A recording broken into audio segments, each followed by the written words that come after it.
Hello everybody, we are live on YouTube. This is the Championship Preview Show. Welcome back after the international break. I hope it was not a terrible, barren, footballless weekend for you. If you are a Championship fan, which I assume you are if you are here on the channel. Make yourself known if you are in the chat and we will have a little bit of fun doing some predictions. So help me out along the way. Not only have we had an international break, but we have had two new managers coming in the Championship since we last saw any action. Gary Monk in at Sheffield Wednesday. I think that's like his fifth Championship team managed now, or 15 that's currently playing in the Championship rather, that Gary Monk has managed. And the Cowleys, who I just saw in my YouTube feed, have been mic'd up in training today, so that might be worth checking out to see what they're going to do. Have come up from Lincoln, much vaunted brotherly managerial duo are now with us here. At the top, Swansea and Charlton still leading the way. At the bottom, Wigan, Huddersfield and Stoke, still two parachute teams in the bottom three. Hello, a couple of Leeds fans in the chat. We'll get on to Leeds, down to third now, Leeds. We're going to look at all 12 games, so help me out with your predictions as we go. Let's start at the very top with Swansea, top of the league, Swansea versus Nottingham Forest. Forest will be the latest team to try and beat the first team to beat Swansea. So Swansea top of the league, unbeaten, 5 wins and a draw from 6, 4 wins on the trot as well, 16 points. Outstanding start here. It's not a haircut, James, I just got it tied up. Get your predictions in the feed. I'll tell you what I think. I think the win at Leeds was a big marker.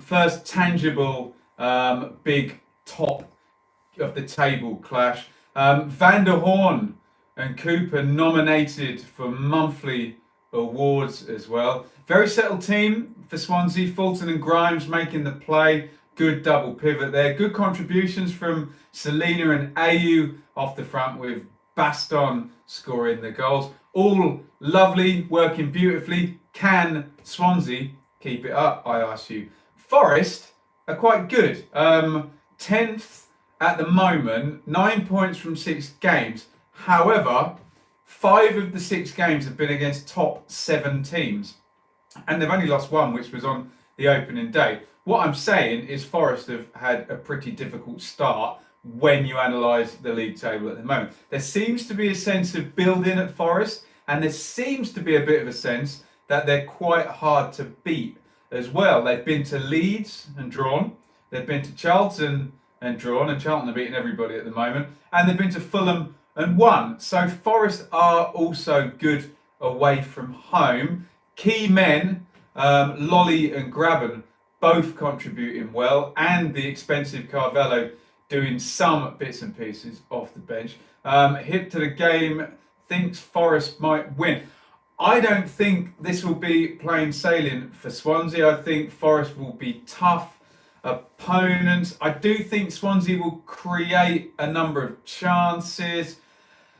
Oh, let's sit on the fence for the first time in this feed and predict a draw. But those people who are looking at the table and thinking, oh, Swansea there, Forest there, I don't think it's going to be that straightforward. So I'm going to go for a draw, probably a low scoring draw. So incoming 4-2 win to Forest or something. Game number 2 is second place Charlton, and they have Birmingham City coming down to the Valley. Charlton second place, outstanding start, especially given they came from League One. 4 wins, 2 draws, 14 points from 6 games. Brilliant stuff. Like Swansea, 2 nominations as well for the monthly awards. Bowyer and Taylor in manager and player nominations.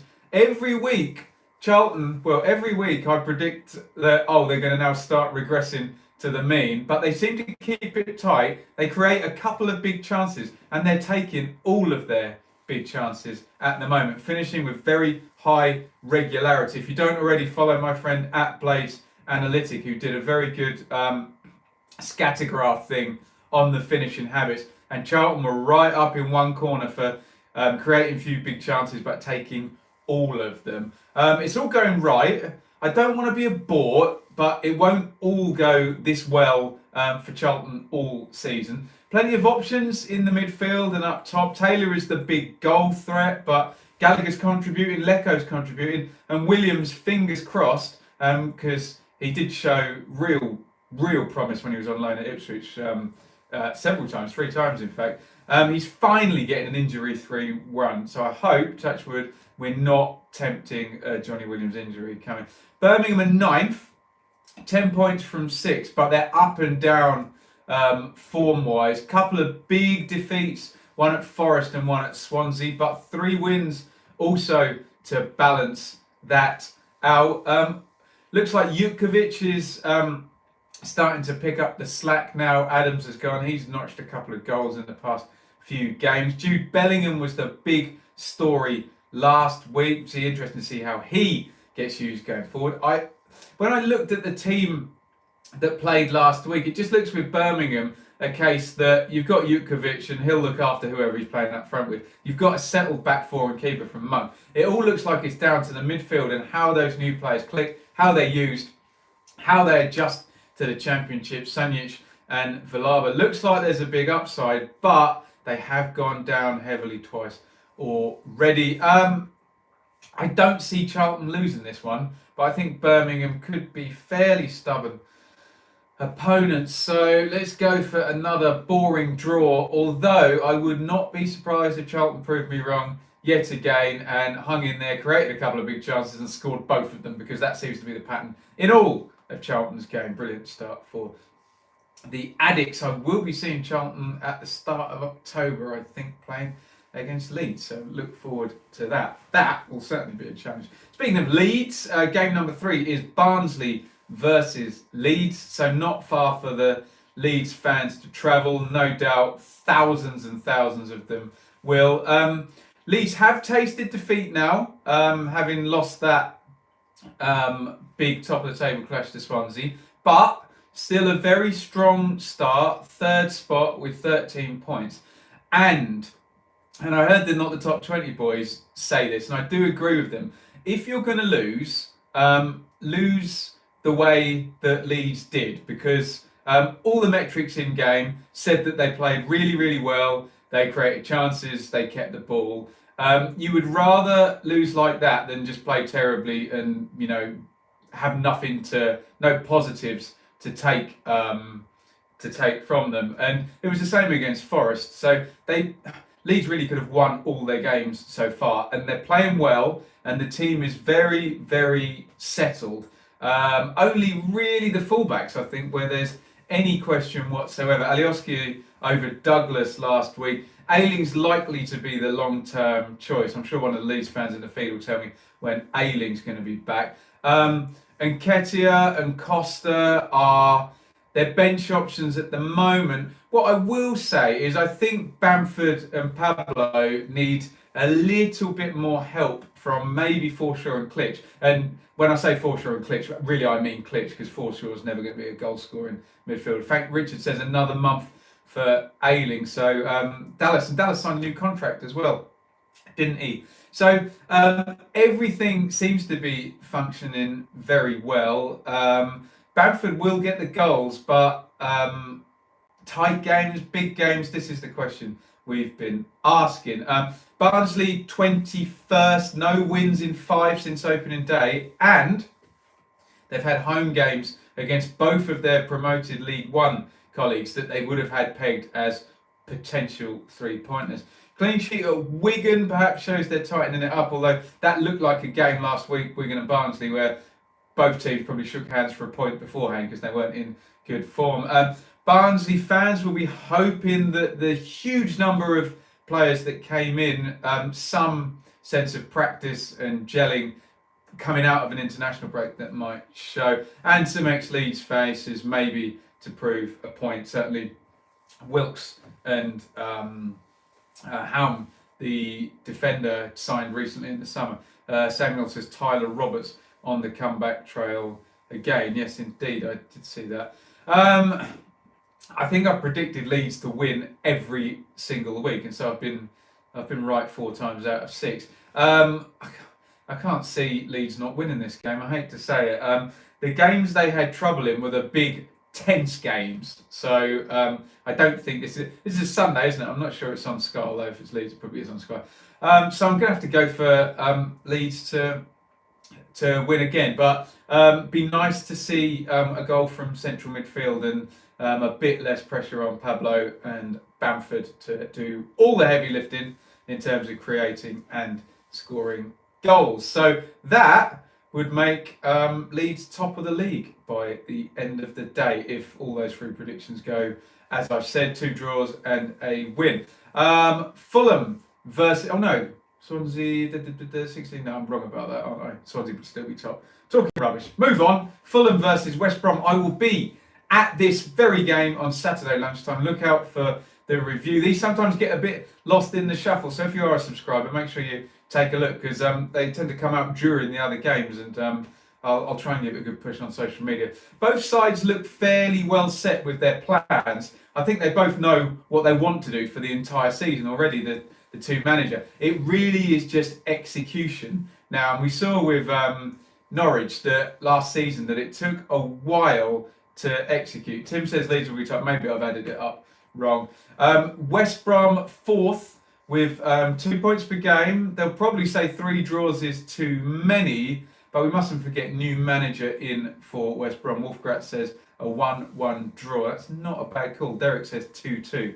I think this might be where I'm heading with this one as well. Pereira and Austin came in at number 10 and number 9 last week, and I predicted after deadline day that they would end up being the main starters over Kravinovic and Zahor. It's a long season, 3 game weeks. I think you'll see it rotated, but Pereira looks a bit tasty in that 10 position. He looks like he's going to be very hard to play against. There's going to be a lot of defensive midfielders going to be having to keep an eye on him. Dean Garner looks good fun on the left wing. He looks like he can be a bit of a match winner as well. And Phillips has always been good at this level, hasn't he, Dan? The right, perhaps though, a touch of inexperience in that back 4. Remember, no more Dawson there, and Gibbs isn't around at the moment, so you had sort of Furlong, Ajayi still adjusting to a biggish club in this league. And what's the other fullback called? Ferguson, isn't it? So 3 youngsters possibly in there against a very, very, very good Fulham front 3. Speaking of Fulham, they are 6th, 10 points from 6. No wins in the last 2. I was at Cardiff, so I've seen Fulham a couple of times. It's been my 3rd time this season. I think Fulham would have won at Cardiff had Harry Arter not got himself sent off for 2 silly yellow cards in a minute. No doubt Stefan Johansson will join Harrison, Reed and the brilliant Tom Cairney, who I love to go and watch. Great player. Otherwise, as you were up front, Mitro, Cavaliero and Knockhart have scored the last 9 goals for Fulham. Absolute threat up front. And I did mention a possibly fairly young West Brom. No, Baps McGinty, you haven't just got out of the shower. Very funny. I have just eaten my dinner though, so if you hear the odd pause, that'll be that. Baked potato before anyone asks. I think Fulham are going to win. I think the front 3, especially down the sides against 2 young fullbacks, are going to fill their boots. Knockhart and Cavaliero play very wide and then cut in. So those guys are getting dragged all over. And then you have Sessegnon, Mark II and Brian hopefully getting forward. I think it'll be quite a slow attritional game, but I think Fulham are going to win it. Lee says West Brom and Bristol City need to tighten up in defence. I think the stats would say that Lee is correct about that. Speaking of Bristol City, a nice segue. So I'm going for a Fulham home win. Anyway, get your predictions in down the side if you are in the chat. Stoke versus Bristol City. I think I have to call them hapless Stoke at the moment, don't I? 2nd year parachute team, ex-Premier League. What are they doing at the bottom of the table, I hear you say. But let's talk about Bristol City first, who are 5th. Charles says when Higazi comes back, we'll be fine. Yeah, forgot about that. If you're looking for an experienced, slightly too good for the Championship centre-half, then Ahmed Higazi is probably your guy. Very, good play. Good point, Charlie, in the chat. Anyway, Stoke Bristol City. Bristol City 5th, 11 points from 6. No defeats since opening day against Leeds. I was at that game. Leeds really took Bristol City to school. Mitigating factor though, the team transitioned like a week later. They had a big deadline day, and the team that played that first game will be unrecognisable from the team that finishes the season. Lee Johnson will be very happy with this transition and the new look team. Afobe is scoring. Palmer is creating. I know I've said it on a few videos. Palmer is my one to watch, I think, in the whole division. I think he could be really, really good and have a massive upside if he plays to his potential for Bristol City. Masengo and Nagy contributing in midfield. You've still got De Silva and Pereira to come in at fullbacks, likely to end up in those positions, looking very, very healthy. Stoke, bottom of the league, horrible. 1 point. Nathan Jones survived the international break. You know, I do my videos on managers. Well, I expected to probably have to do one on Nathan Jones, but you've got 5 games to the next one, and that's an even bigger one, I think. Out of form, out of confidence, the worst sign as well. I saw Paul Hurst do this at Ipswich last season. Jones seems to be abandoning principles and throwing a lot of crap against the wall and seeing what sticks and kind of crossing his fingers and hoping for the best. Abandoning the principles. Duffy kicking himself. Asked for more money, now playing at Stoke. Possibly is. I don't know how many minutes, Lee, he would have got at Blades, but you wonder why these people take the drop back down straight after getting promoted. A lot of players do it though, don't they? Loads of quality in the team for Stoke. Horrible deflected goal last time. That's how it goes. International break, will it change things? Who knows? Butland bombed out. Federici will probably stay in. This is not going to be a nice game for Stoke, I don't think, because Bristol City will be all over with their pressing and their intensity. Stoke really need to not concede a goal in the first 20 minutes. And I can tell you as an Ipswich fan, when you are down the bottom and you're fragile, once that goal goes in, you're generally screwed. Giles says he doesn't think that Stoke will score, and, well, they've not been scoring, they've been conceding loads, which is terrible. Go on then. Let's go for more misery on Stoke. Let's go for Streaky Lee. I'm not allowed to call him that anymore, am I? Sorry. Until he loses 4 on the trot and then I can again. Let's go for Lee Johnson to win. Let's go for an away win. Bristol City. Probably a Phobie to score and Palmer to get another assist or something. Game number 6. Get your predictions in. Preston versus Brentford. These are the 2 flag bearers for the non-parachute teams. James says North End without Maguire, Barkhausen, Nugent, just Stockley. He hopes for a 0-0. Good insight there from a Preston fan. Charles says 2-2. I really admire these 2 teams because they're the flag bearers for the non-parachute teams in terms of signing players, recycling them, selling them on. These are the ones. Brentford from Europe and Preston from the lower divisions, always getting good fees as well. This is what you have to do in the Championship. Preston, 7th, 10 points from 6, only losing at inform Millwall at the time and inform Swansea at the time. They do have a 100% record. Preston are good at home. That's a general kind of narrative that we've run with for a couple of seasons now, isn't it? Daniel Johnson up for Player of the Month. He'll be in the 10 position. Hopefully, North End, maybe Maguire, Barkhausen. Maybe, I forget the Preston fan in the chat, Fisher and Hughes possibly coming back, I read, doing my research. Brentford 14th, typically Brentford in me whenever I get excited about them. 7 points from 6. Inconsistent, but they hammered Derby last week, and call this cheap maths, cheap analysis. Benrahma comes back for his first start and they hammer Derby. Surely that is not a coincidence. Benrahma pegged to be one of the best players in the division and not likely to be in the division within, say, 6, 12 or 18 months' time. And you now got the very, very juicy front three, haven't you, of Mbeumo, Watkins. Benrahma, Watkins doing well down the middle as well. Can they move around this Preston back? James says Fisher is available. Interesting. Sergi Canos played wing back last time, so I think at home to Derby, that's okay. But maybe away at Preston, might stick a couple of diagonal balls on top of Canos and get up him, so to speak. You can imagine Alex Neil going for that type of strategy. Will Brentford go on a winning run now? This is probably not the place to start a winning run. I think Brentford will have probably more possessions and more shots, but the game will end drawn. I think they're just a little bit too flaky to go to Preston and win yet, but I think it would. I think it's going to come for Brentford. I really love that front three. Game number 7, QPR versus Luton. Get your predictions in. Down the side there. Rangers 8th, 10 points from 6. Very serviceable start from Mr. Warburton and his squad. Couple of defeats in the tough games at Bristol City, home to Swansea. Otherwise, very, very decent. Coming back to win at Wednesday, I thought that was going to go completely flip reverse the other way, baked potato. Hugel in fine form, 5 goals, and we always mention Eze and Samuel and Chair supporting. Please no Chair jokes again this week, it's very distracting.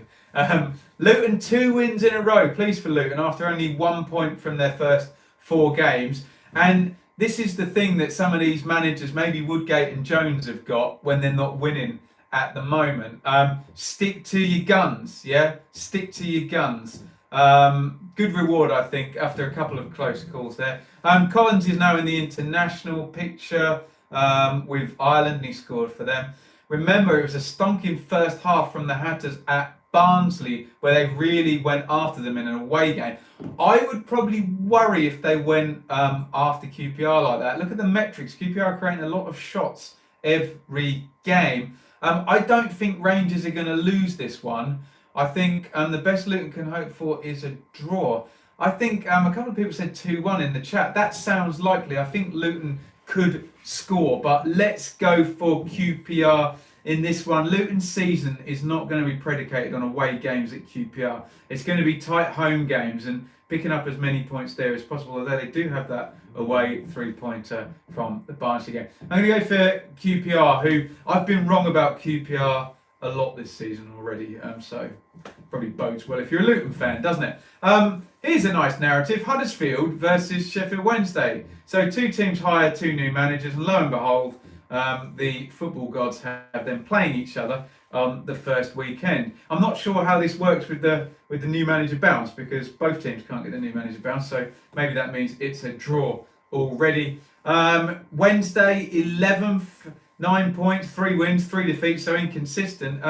And this is the definition of a mid-table team. They're losing to the good teams and beating the bad teams so far. Sorry, I don't mean good and bad. I mean those above and those below. It's a bit unfair at this stage to call teams bad, unless they're Huddersfield, Stoke or Wigan at the moment, who are in the bottom 3. So that makes 11th a pretty inevitable place for maybe Wednesday to land if it stays this way. Hit to the game, going for a draw, double new manager bounce, clashing and cancelling it out. Will Gary Monk try and do this 4-4-2 he did at Birmingham last year, where for Hotter and Magoma read Murphy and Harris down the side? And who's going to be his Wilfred Bonney or Chris Wood or Che Adams? Always creates a big scorer, although the Birmingham fans told me that was James Beattie who helped Che Adams, not Gary Monk. So we'll see about that. If anyone knows in the chat, has Beattie gone with Gary Monk? Let me know. I think he had a job of his own one time, didn't he, Beattie? Huddersfield 1 point, 23rd, no wins, 4 straight defeats, but here come the Cowley brothers. Expect a ton of enthusiasm and attention to detail and a very, very different vibe in terms of what Seward was putting out. I'm going to have to learn as I go with Huddersfield. There's a decent squad. I like Congolo, I like a couple of the wingers. Grant is scoring for a very bad team, so there is raw resources for them to work on there, but let's see how it turns out. Tricky one to call this, being it's at Huddersfield. I would have had Wednesday strong favourites in terms of confidence. Not strong favourites, but an actual favourite. I don't really have a favourite here. Wednesday are going to be Wiley, and Monk's going to be Wiley. Maybe they'll crap house a 1-0 or something.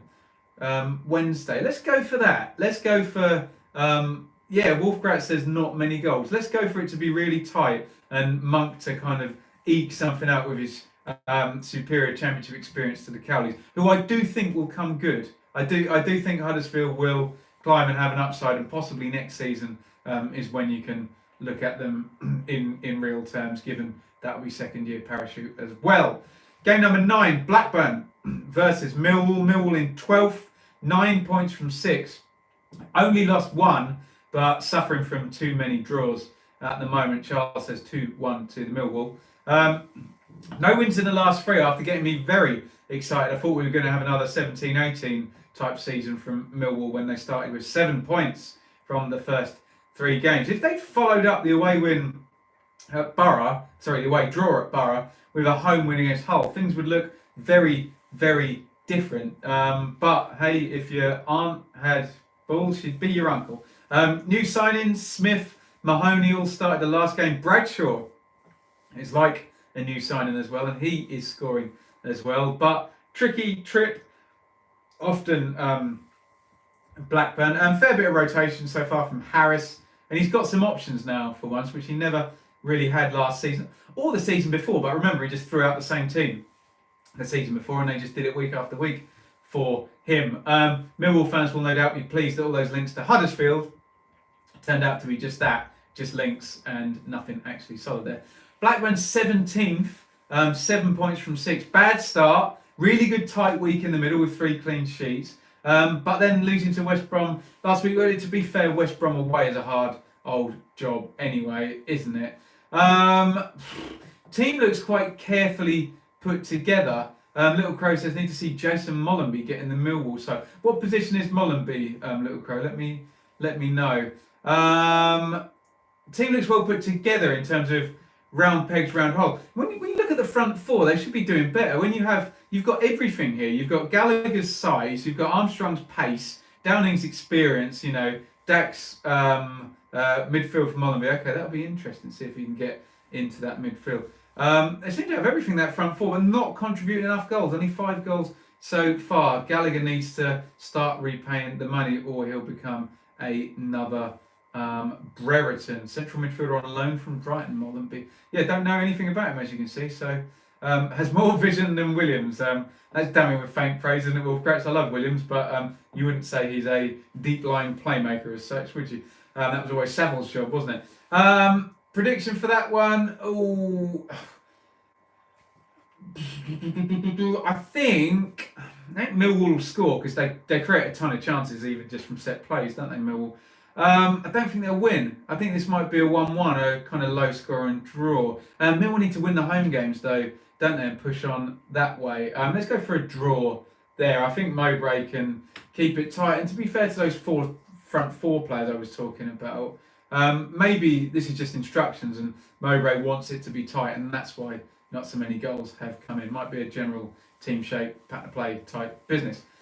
Game number 10, which I'll also be at. 2 games for me this weekend. This is tomorrow night, Derby versus Cardiff.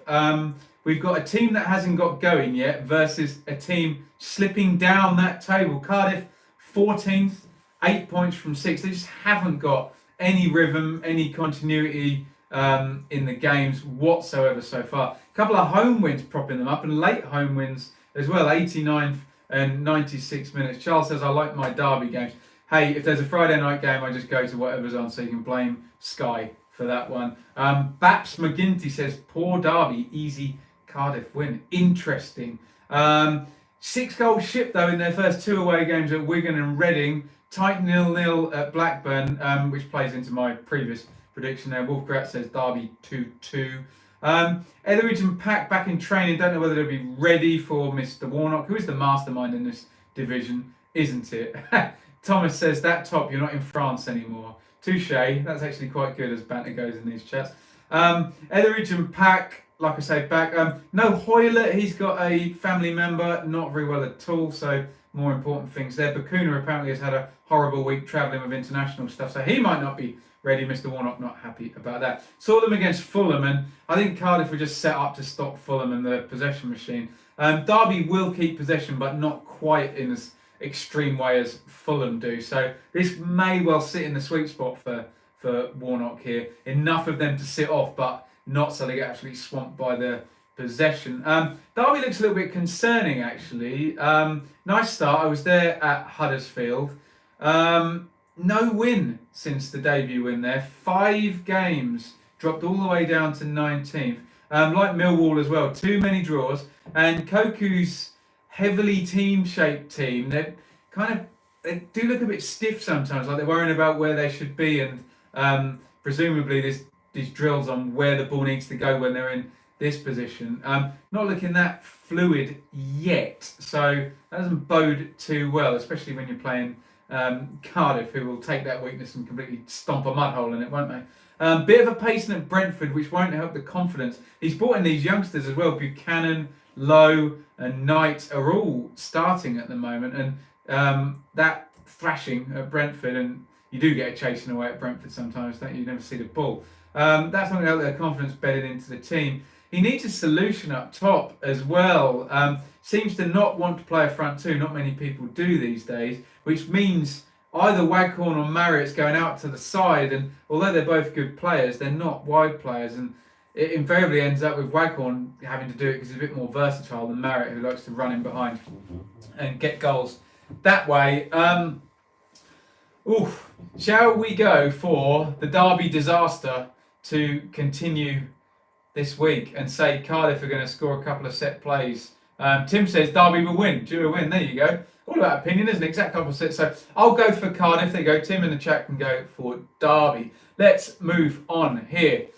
2 more to go, and then we can do some questions at the end. Borough versus Reading. Reading 16th, 7 points from 6. They got me all excited when they beat Cardiff. I watched that on a sunbed in France, and I thought, oh God, Reading are going to be quite good this season. Puskás starred then. International break, and they'd lost at home to Charlton just before that, so still not quite there. They've had a fortnight. I think the team and what he wants to do is fairly set in stone now. 3-5-2. I like the midfield three of Ajaria, Swift, and Pele. That's a very well-balanced unit. I like that a lot, actually. What does he do up front, though? Yao, Puskás, Maite, and Boye. Who was it last time? It was... I can't even remember. I think Maite and Yao are on the bench. It must have been Puskás and Boye. Be interesting to see what he settles on. I just think Yao at this level, if you can get him right, is a danger, let's just say. But that foursome should do quite well, those Reading strikers. Borough, they're getting there slowly, aren't they, under Woodgate? And they've got a similar thing in terms of keeping your nerve now, because they're holding this 4-3-3 settled team, playing the right way. Good metrics for Borough at Bristol City. Could have won that one at a strong side. So does Woodgate hold his nerve, stick to his guns, keep doing the same thing, and then the results come, a la, as we mentioned, Daniel Farker last season.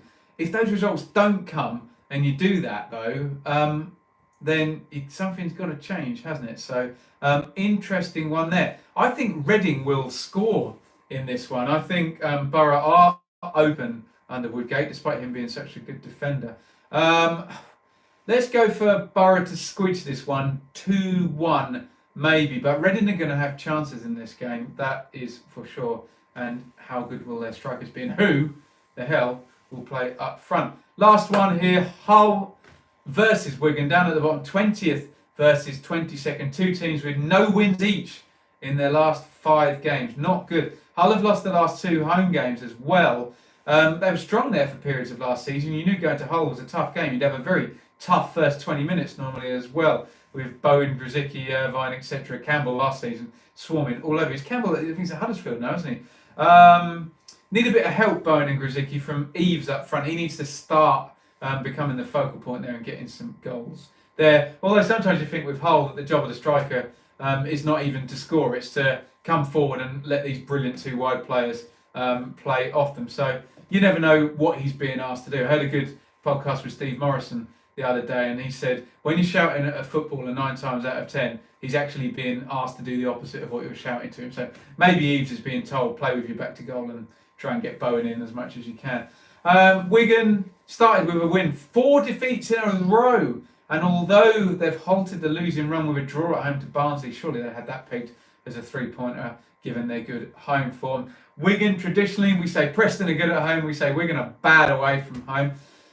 I think let's go with what the Championship has taught us for the last 15 months. Bowen and Grzycki will score in the first 25 minutes. Hull will win 2-1 or something like that. Let's go for that. Right, I've only got one question here on the YouTube feed, and then we'll take some in the actual feed in the chat here. Animation Station asks, do you think the loser out of Derby versus Cardiff will be affected badly because both sides should be a lot higher up?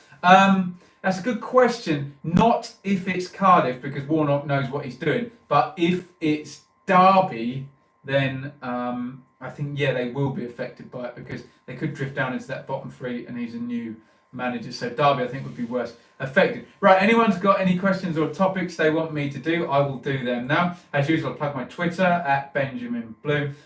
Do I wait Diangana and Pereira so far? I shall. Very excited about Pereira. I saw him come off the bench away at Derby. He looked very good. And Diangana looks like a match winner, doesn't he? Will Bielsa fold under pressure, says Babs, and start Costa? No, I don't think he will. Bielsa loves Harrison, doesn't he? Harrison follows all his instructions. Presumably he runs exactly where he's told to. And Costa is a bit more exciting. But, I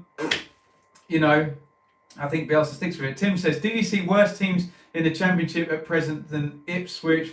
I have not yet, but I haven't seen everybody yet. I'm just racking my brains so far. No, I haven't yet.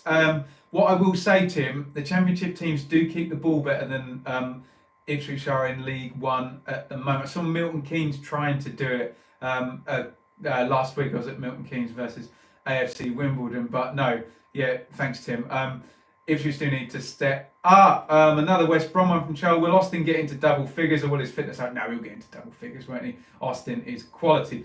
Nevada Stars, do you think Stoke will recover from their current bad form? I think they will, but I don't know whether they will do under Nathan Jones. I genuinely think Nathan Jones has got these 5 games, and then they'll look at it. That'll be 11 games to the next international break. And if they're in the bottom 3, it's just not good enough, is it? And if you're a manager and you're coming in, you're going to want those 2 transfer windows, because you're now getting this ridiculous situation where you've got like 3 different players in there.